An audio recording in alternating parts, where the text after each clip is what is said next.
Welcome back to another exciting episode of Full Circle. I'm your host, as always, Harmon Jr. You can find me at harmonjr.com. And I'm Jed Fradette, talking not nearly as fast as Odell. You can find me at Toon Velo, because we want the people to follow us. Find me at Harmon Jr. all my social media. I feel like if this is your first episode watching this, you probably already follow me on social media. Possibly. I still berate people all the time. I'm like, yeah, I heard your podcast. I'm like, do you follow us? No. Do you share? No. Follow and share. With that obligatory yell out of the way, we have a great episode for you today. We'll be returning, full circling back to Google Stadia. Yeah, it's gotten. We're picking up steam. We're starting to chug along here. It's getting a little more. Might shake things up. Right. We'll be talking about TV crossovers. They still happen. They're fun. They're a rare form. What makes them good? Ooh, I like that. Thank you. Top of the hour here, we're talking about DisneyCon. That's basically what it is. Yeah. D23 and the announcement of Disney Plus, right? It's been a long time coming. It's been a bad moon rising. No, I don't know why I thought of that. But it's finally here, announced with a proper launch date. Wait, I was going to ask, can you attend D23? Yes, you can. Oh, okay, because, one, I never know when it happens, and when it does happen, it's always just like, look, all these famous people doing famous people things. I'm always like, is this an exclusive event? Because I never see fans. Well, I swear. Yes and no, right? It's like, you have to be part of, the D23 club and, work your way up in that, and then you get, okay, so there is some exclusivity, because I always felt like this isn't something you could just go to. No, right. It's like that exclusive Disney club in Orlando, D11, I want to say it's called. Have you heard of this? No, but I'm enjoying listening about this. Yeah, it's like only not even the actors or artists can get in. It's the executives and who they will allow to let in. It's a little sketchy in my mind. Oh man, because of how exclusive it is. It's the true House of Mouse. Basically. Oh, could you imagine? Really, they walk in and they're all masqueraded with the Disney. It's like, so Disney, it's like, who's that? He's a Donald. So Disney Plus is Disney's new streaming service in which they consolidate their conglomerate of all medias under one umbrella. Jared tried to hush me before they came and got us. Yes, Disney. Wait, when is it coming out? You said that release date. Oh, I hope you didn't ask me for that. I want to say it's in November. Top of my head, I'm going to say November 6th. We'll have the proper details here. See, you shouldn't have said it because now I wanted to know. Well, okay. My phone's being used. You can Google. I don't care that much. They're already on the internet. There we go. But so yeah, Disney Plus is going to be bringing a lot of what Jared doesn't like, reboots. I feel like a continuation isn't a reboot, even though it technically is. 365% done with their reboots and relaunching and live action versions of things. They've stopped all creative. They've slammed the brakes on all creative process at Disney and just churning out the same old mess. So you remember, not 90s Disney, because that was pretty much cartoons. Early 2000s. Yeah, the early 2000 Disneys when you had all the Disney shows that people actually liked. I mean, yeah, some of them were still teeny bop, but they're teeny bop with soul. So shows like Lizzie McGuire's returning. Yeah, I don't know how that's going to work. Do we get Even Stevens? Is it just going to be like Fuller House? She's the mom now with is her name actually Elizabeth? So her daughter's name will be Eliza, but she still goes by Lizzie. See where this is just I swear, everyone I talked to was who was a Full House fan, swear they didn't watch Fuller House, but yes, supposedly according to Netflix, it was a great success. I was like, who's really watching this? I'm not. I hate all remakes. I just, on principle at this point. First of all, I'm like, what's Hilary Duff been up to? I just want to see her successfully living a private life, free of scandals, unlike Lindsay Lohan. My thing is is it gonna be we see her and we're just oh honey, oh no. See, Jay, that's how Jared's with the Hilary Duff. I mean, Lizzie McGuire, he doesn't want to ruin his image of her. No, she comes back, she's like, "What's up, guys? No, it's me, no, Hilary Duff." No, again, I said she's not Lindsay Lohan. Right? We don't know that. Oh We don't know what's going on in her life. Oh my gosh. I mean, but chances are, if we haven't heard about her, that means she's probably A-okay. Right. Because if she wasn't, media. The Proud Family's coming back, which I haven't seen if it's going to be the original cast. Again, because for cartoons, you kind of just need it. I feel live action, you get more wiggle room because it's like then the actor's acting ability. But then like with a cartoon, it's just like, because since they literally look the same, because I feel like with live action, your brain can be like different person, different scenario, whatever. But cartoons, like, they're evergreen in a sense. So it's like, what? It'd be like if I saw you one day and it's like, hello, I'm Jared. And it'd be like, what? Yeah. There's a hard disconnect here. Okay. That and what else? Crap. They're all their Marvel shows. Right. The new Marvel lineup. So there's only like 4 actual MCU movies debuting on Disney Plus, which again I find completely ridiculous. Well, I mean, they're all the movies no one wants to see. Well, no, I mean, besides that, I mean, not no only one wants 4. to see. There's like 30 movies out. It's this whole thing, like, too, like when streaming, like want to catch up on like Supernatural? Oh no, we have the latest 4 episodes on our website. No, I thought that meant that like there was gonna be 4 like new movies. I think all the MCU movies are gonna be debuting. There will be like Captain Marvel, like Iron Man 3, like Thor Ragnarok. That can't be right. Yeah, like launch on the day of launch, there will only be 4 of the movies. Well, I guess I have to. Which this is ridiculous again because it's just like it's all digital. You have the files. You just have to. You have the space. You can put them on a server. Why can't you just give access? The thing I'm not looking forward to is it's this whole. I've been wondering. Hang on, not to cut you off. I just did. Obviously, it's this nonsense I've been wondering about my mind. Where it's just like I knew they weren't gonna really give us everything because they've always been about the secret Disney vault, right? The D11 like that's kind of part of their whole marketing scheme is like we're gonna limit what is available so that when it comes out everybody buys it because they think it's they're adjusting supply and demand. When the D11 people come out this, just know it was you because you tried to stop me, but then you just went full circle and just gave it to them. But the thing I'm not looking forward to, like, so WandaVision is gonna be coming out later, but then they're also gonna have their TV. Okay, all the TV series in the MCU, they're going to pretty much, what I feel like is going to be like, if you didn't watch these TV series, you're probably going to be missing out on key information they're not going to go over in the movie. Like, I'm not going to watch the WandaVision. I don't know if it's not. I know the movie's going to be called WandaVision.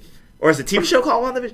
Point is, for half a second, I forgot Vision was a character, and I thought it was just like a funky, like 50s, like WandaVision. Oh, coming at you live on Disney Plus. Whoa! I actually prefer that.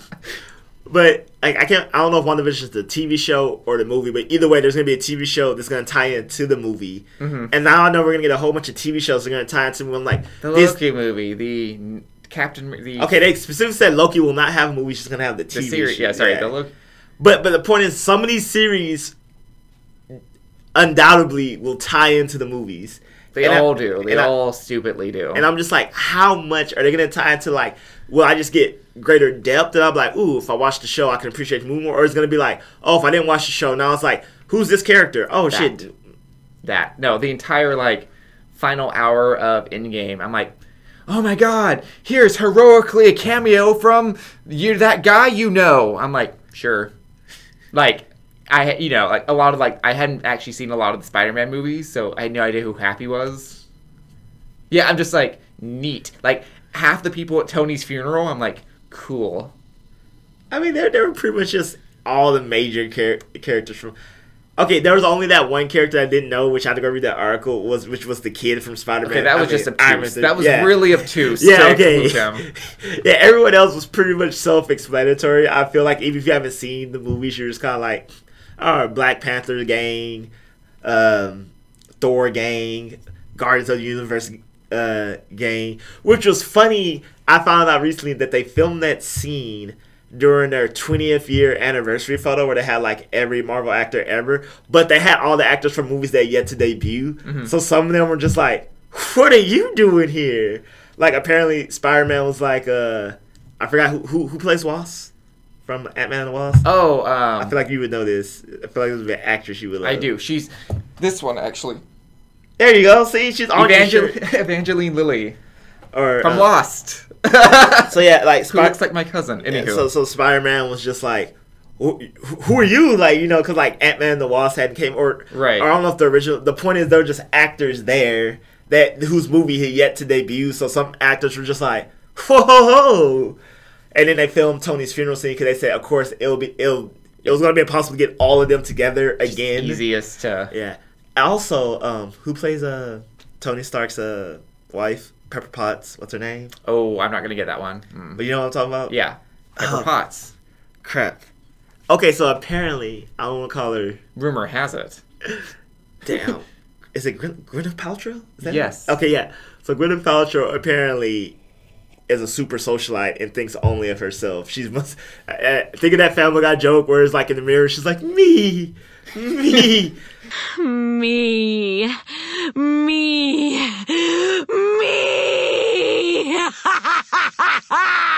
So fun fact, I read that you know what I'm talking about. Keep going.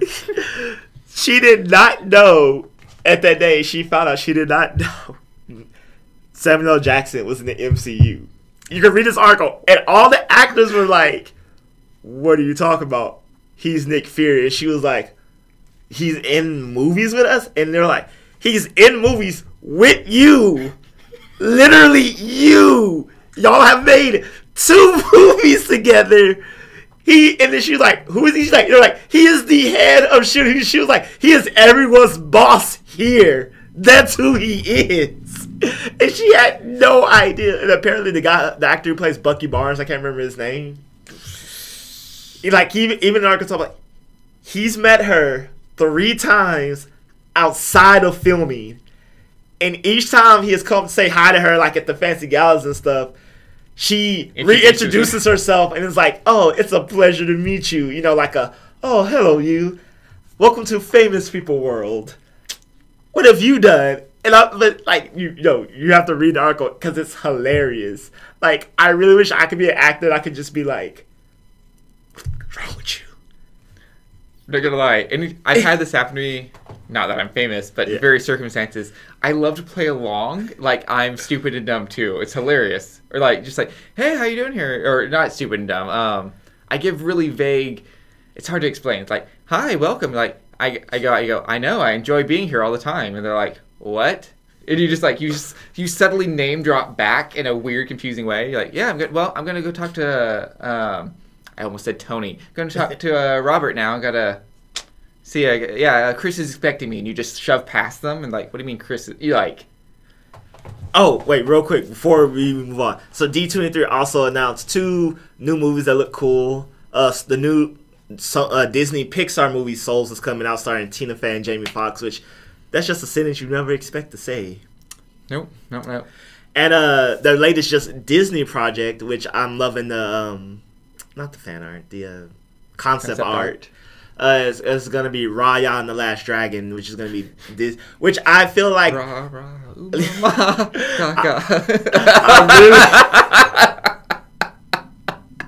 I couldn't help myself. I see that. I'm really enjoying, especially after Moana. I'm loving Disney's. I'm trying to think of a way to say this without making it sound like capitalizing on culture for money, but I guess essentially that's what it's doing. Nope, you just cut deep with that one.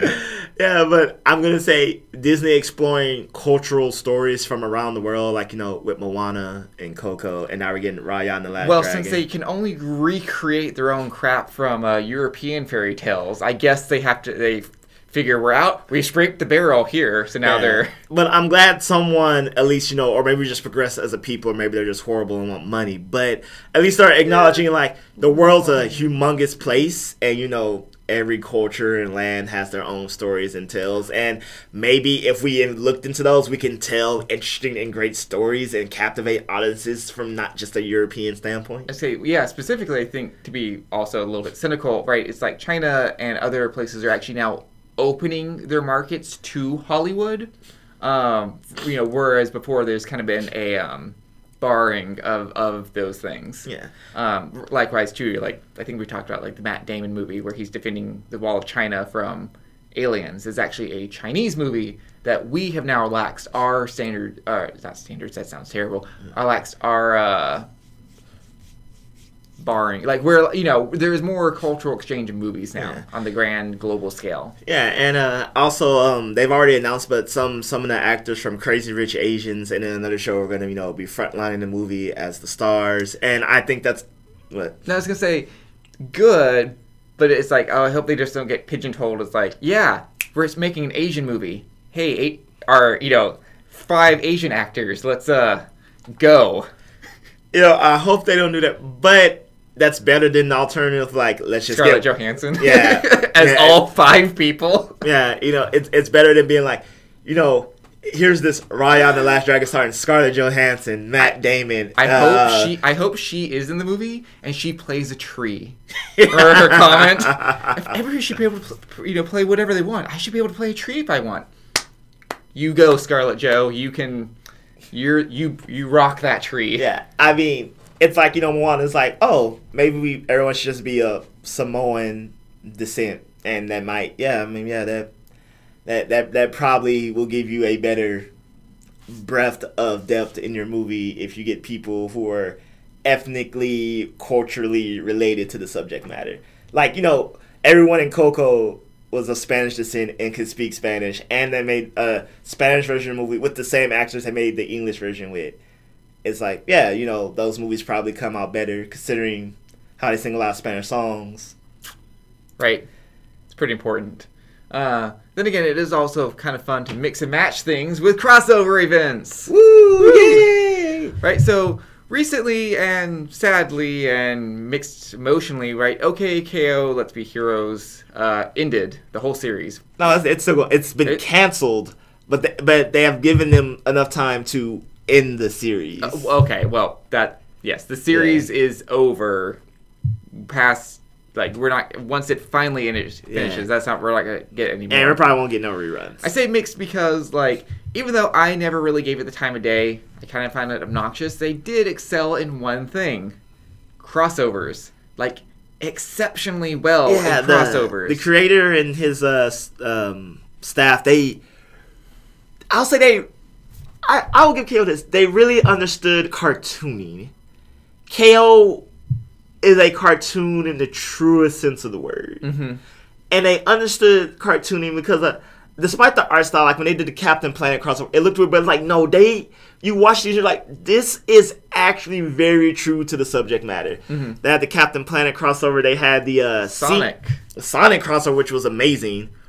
They had the CN crossover where, like, CN heroes from across the decades. It was Raven, Garnet, and Ben 10 had to save, like, the multiverse from this thing. And which they had a cameo for pretty much... It was cool. Ben 10's watch got infected with, like, all the essence of the cartoons. Essentially, this guy was stealing from the other universes.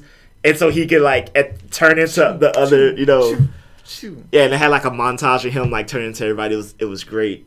And, yeah, so, like... KO like mastered TV crossovers because they like those episodes were always exceptional. Even within the show, like they had crossovers from like different series and stuff, just like from episode to episode. Right. So I guess the question is, what exactly makes these crossovers so great? Do you have any input? Oh yeah. So granted, it's understanding your subject matter. Like they didn't just throw Sonic in an episode and go, "Hey, look, it's Sonic." It was like, from the Sonic movie, the OVA, from this games like Sonic Adventure, Sonic Adventure 2, 3. It was mainly every Sonic game like between now and like early 2000s, like because everyone after that, understanding Sonic as a character and Tails as a character, and then even with Captain Planet, I mean they got the voice actor for Captain Planet, so that always helps. I mean they didn't get Jalil White to play Sonic, but I think it was someone who's played Sonic before. He's been out of the Sonic game for a little bit now. So, just quick fun talk about TV crossovers. So, Scooby-Doo and Who Are You is now coming out. I don't know if you saw that. I didn't. But... Okay, so it's new. That first episode featured Houston Rockets basketball player, or ex-basketball player now, Chris Paul. Mm-hmm. And Wanda Sykes was in the recent episode, which she was on a crossover with John Oliver recently. So, go her. Fun. But in the latest episode, so you remember the Scooby-Doo old movies where like they always had like a guest star with them? Yeah. Yeah, that was episodical and it's still a cartoon. But so in the latest one they had Urkel. Okay. Yeah, like, no, they're really just going for it. Deep cuts. Yeah, like, I'm like, okay, famous basketball player Wanda Sykes, Urkel, and just, like, I think they're also having, like Jabberjaw might be an episode or something. Okay. So I'm just like, whoa, y'all are really... So Urkel's in a recent episode, and I watched the clip online because I missed the episode because it comes on during, we working out hours. Uh-huh. And people were, making fun of her, cool, I love that Sonic's in this episode. It's like, man, look at Sonic. Because someone was just like, I know Jaleel White is Urkel. And people were just like, all I hear is Sonic. Yeah. In cartoon form alone, yeah. It doesn't... And it was so funny because, I didn't. And then I read the comments. And then that's all I heard. Right? It's like I have to keep looking at him, otherwise and we're going to go. And then some people were like, why don't they just give Urkel a chili dog so he'll be happy? And I was like, sometimes the internet is just wholesome and good. There's rare occasions. But speaking of things coming across to us from the internet, from online, Google Stadia. Yay. Yeah, right? If you recall, this is Google's new, can't call it a console still, its new gaming platform, which will allow you to stream their library of games to wherever you want. Yeah, your phone, which, okay, I'm going to say that's stupid. Mm-mm. I'm not about to be playing Watch Dogs, Legions, Elder Scrolls Online, Cyberpunk 2077, insert great game here on my phone. I'm just hold on, it just doesn't work very prop well. this up. Let me get my Stadia controller, or even worse. Oh yeah, no, I refuse to play anything if I'm tapping my phone. Yeah, or I'm sorry, because there's gonna be an attachment at some point. Let me be that guy, that tool. Here's my controller, and I'm gonna clip my phone onto Control it. dock, headset, and you're like, yeah. Unless I'm playing on the Samsung Galaxy tripod, or you just. Sorry, that was a stupid thing. Man, we need to start getting free stuff, man. Right? But now the news we're talking about now is not just to let you know that it still exists, but rather it is, in fact, they've given us a list of games coming to the platform. Yeah, so the game is, as of now, is going to release with 30 more titles at launch. Mm-hmm. With some big heavy hitters that's coming out, like Watch Dogs Legion's already been confirmed. When Cyberpunk comes out, well, it won't be out at launch. 2077 will be there, which, if you haven't heard about Cyberpunk 2077, it features Keanu Reeves, and that's all you need to know. Yeah. Basically, Ubisoft's giving them full support. So basically, most of their games, Elder Scrolls Online is going to be there. That's not news, Odell. Elder Scrolls is the same as Doom at this point. Remember when they were like, you could play it on your fridge, and with Alexa, and then you actually could? That wasn't a joke. I don't care. That wasn't the fact that wasn't a joke, and I'm gonna say Key and or Peele because I can never remember which one is which. Uh-huh. Wait, no, Jordan Peele makes a scary movie, so we got Key. There we go. That's how I'm gonna remember it. And I was just like, Alexa, play Elder Scrolls. Like, you've come up to this, and they were like, welcome, traveler. It was like, you can actually do this today. What did you do to be? I just sound like a vampire. I can't do that Nordic. Oh, so with the acquire of big titles confirmed, people are only speculating more, and now Stadia has gotten legs because before it's just like, okay, yeah, you got this big title, you're gonna have Destiny 2. I guess that's cool, but now it's like, oh, you're really going for it. So, fun fact: during their stream at Gamescom about everything Stadia and stuff, they had some technical difficulties. See, okay, I don't care how large your library is because basically all games are available. Right. So again, they still don't have exclusive titles, right? Indies. They have some indies that they announced. Okay. But nothing. But the major. main feature of Stadia is the fact that it can stream without lag, and if it's already lagging, a live event. Right. This is a thing. I get it's not. The Wii failed on stage before. Right. The Xbox was originally just housed inside an actual PC, at whenever it debuted. I get it. I'm just saying. It's still hilarious. I'm not holding my breath yet. I'm just like, okay, let's just see. Let's just wait. So my thing is with the advent of 5G and how that won't. Anywho. So Stadia is getting some. It's getting some heavyweights. Only expected to get more. So people are finally taking it more serious. But like you, I'm not holding my breath because ultimately, until it comes out and people start streaming it, and most people start streaming it, and it really does, you can get on your Google Chrome browser and it works flawlessly, and you can do it on your TV and it works flawlessly, and you don't from what they said, if you have a basic, good, fast internet connection now, then it should work. You know, I forgot like what the exact numbers were, but they weren't that impressive. It was like, yo, you know, if you get like 100 up, 100 down. That being said, again, over the past 2 weeks, my Comcast internet has dropped me like 6 times a day. It's super annoying. Yeah. So, I mean, it's super ambitious, and I mean, Xbox has Game Pass, which, you know, might be their way to compete with that and things. I don't know if we're there for full streaming capability. First of all, I'm just like, PC and TV, that's on your home internet connection. On your phone and out in the world stuff. That's my data. That's your data. And plus, okay, that depends on your cellular service. Depends on the Wi-Fi connection of wherever you happen to be. I just don't, because people are like, oh, I've seen some people like, oh yeah, the Switch is done. I'm like, no, because one, Switch is made to do that, and they you know, packed it in a way. I can play a full game experience on the Switch. Right. I can. Successful. And the Switch is only going to get better. The Switch Lite is improved for handheld gaming, and the Switch Pro is going to come at some point. Which again, right? It's like, again, I enjoy that I have the game that I can just take with me, like on a plane ride or a bus ride, or I don't need Wi-Fi and signal to play the game. Like, that's a pretty important thing. And you know, I get, because the younger generation, they're probably more prone to play games on tablets and phones. But I just can't. Like, to me, Stadia does seem cool. I get that's like, if I'm at my house, the fact that I can go to Jared's house and assuming he has Stadia, or I take my Stadia sticker or have you, and I can just be like, look, this is the exact moment I stopped playing at my game and started playing here. If I'm a naysayer, I don't believe this will work as flawlessly as it's advertised. Maybe at some point it will. Honestly, if this works the way I think it's advertised as, and we hope it works, I would be more excited to see this application applied to work and professional things. Because like the number of times I've had to like go present things to my boss, I'm like, okay, here we go, and save and quit and log out and exit that. Okay, now boot up, now start that program, now load the program I was working on.